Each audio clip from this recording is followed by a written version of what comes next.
यावल पंचायत समितीच्या गट विकास अधिकारी यांच्या आडमुठ्या धोरणामुळे दलित आदिवासी समाजावर झालेल्या अन्यायाच्या संदर्भात निळेनिळा संघटना आक्रमक, अधिकारी झाले निरुत्तर। भोंगळ कसा फेकताय तुम्ही, शासनाच्या निधीचा कसा गैरवापर करताय माहिती का?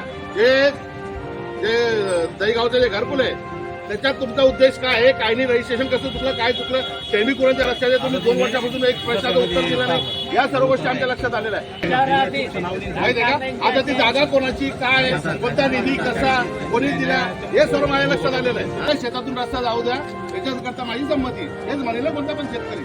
अशाच 8-10-15 शेतकऱ्यांनी संमती दिलेली आहे आणि हे म्हणतात नगरपालिकेची। आता नगरपालिकेची हद्द कशी, तुम्ही पण पाहा, तहसीलदार पण पाहतील, तो सर्कल पण पाहिजे। आणि आम्ही कुठून प्रेमीपुरण गावापासून तर यावलपर्यंत रस्ता मागितला, तसं पत्रही दाखवा आम्हाला। मागणी केल्यानंतर येतो ना, येतो की नाही? म्हणजे एखाद्या ग्रामपंचायतचं उत्पन्न राहील तेव्हा विकास काम होतील का? मॅडम, माझा जो प्रश्न तो आधी पूर्ण होऊ द्या, मग नंतर तुम्ही प्रश्न करा। मला काय म्हणायचं आहे, आपल्याला ग्रामपंचायतचं जे उत्पन्न आहे मॅडम ते 0 आहे, परंतु जवळ सुद्धा निधी येतोय मॅडम। 15 वित्त आयोग येतोय, 14 वित्त आयोग आला, याचा जो निधी येतो त्याच्यात आपण विकास करू शकतो का नाही? करू शकतो का नाही?